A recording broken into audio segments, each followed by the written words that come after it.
Hi, ik ben Tom Lassing, beursbox.nl. Wordt het tijd voor vrede in Oekraïne? Daar ga ik het over hebben. Als je deze video interessant vindt, geef een duim. Heb je nog geen abonnement op dit videokanaal? Abonneer je dan.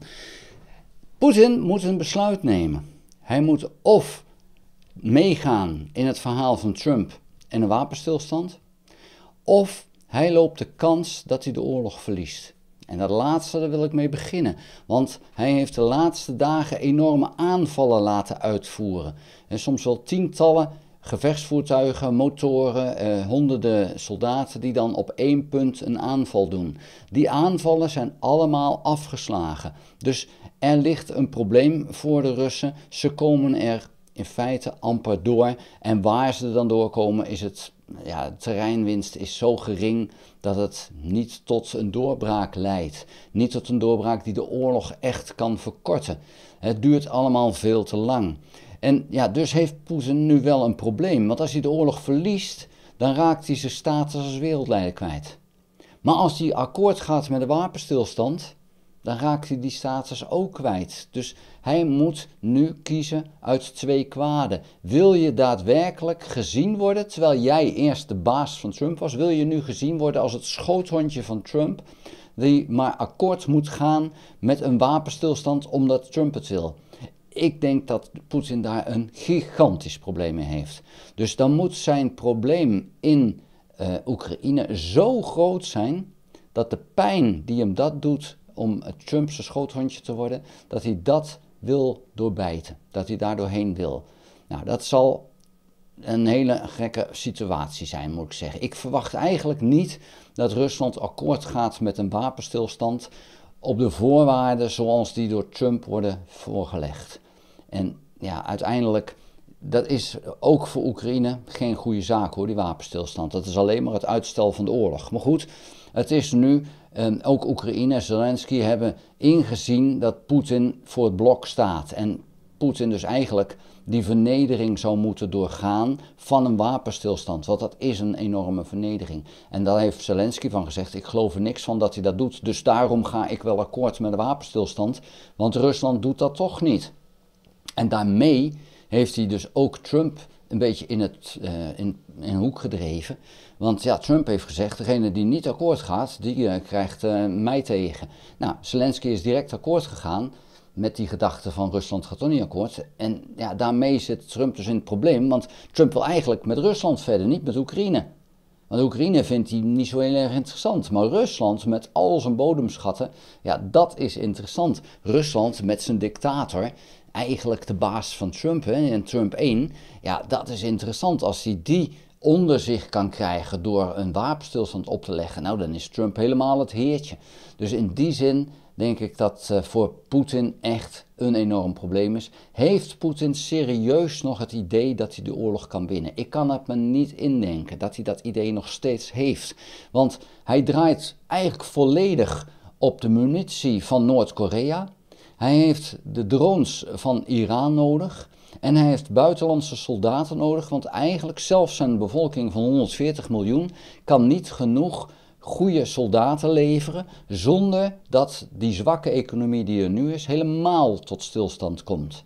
Dus Poetin zit gewoon klem. Hij heeft deze oorlog eigenlijk verloren toen die langer duurde dan een week.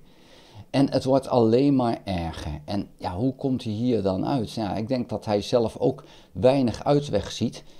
Het is in feite heel simpel. Je volledig terugtrekken uit Oekraïne en de Krim. Of proberen je volledig weg terug te trekken uit Oekraïne. En dan vragen om die wapenstilstand rondom de Krim.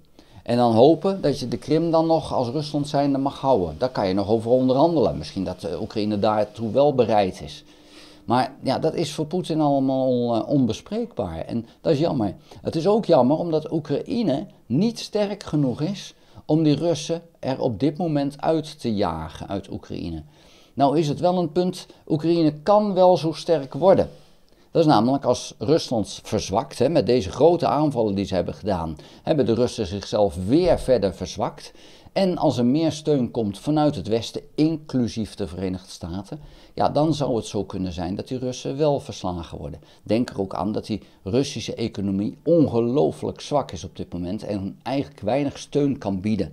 Dus het is echt het feit dat Noord-Korea en Iran zo helpen, dat Rusland het volhoudt. Anders was het al over en uit geweest. Dus in die zin, het staat er allemaal zwak voor. Maar Oekraïne nu in ieder geval nog niet in staat om militair gezien die Russen te verslaan. En dat is jammer.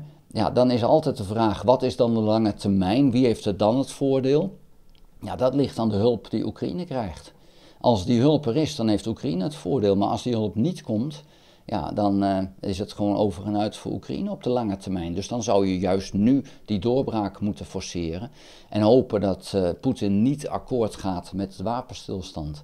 Nou ja, vooralsnog ga ik ervan uit dat Rusland niet akkoord gaat. Ik denk dat die stap, die vernedering voor Poetin te groot is. En dat zal inhouden dat Trump kleur moet bekennen. En dat is een kleur die hij niet graag wil bekennen, want het is de verkeerde kleur. Het is de kleur geel en blauw. En ja, dat had hij eigenlijk liever niet gehad. Hij had rood, blauw en wit had hij toch veel liever willen steunen.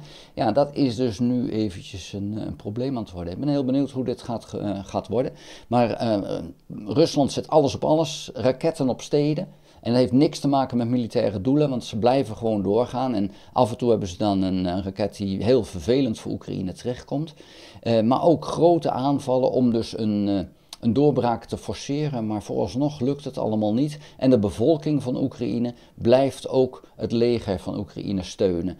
Dus in die zin willen die Oekraïners ook echt hun land bevrijden van de Russen.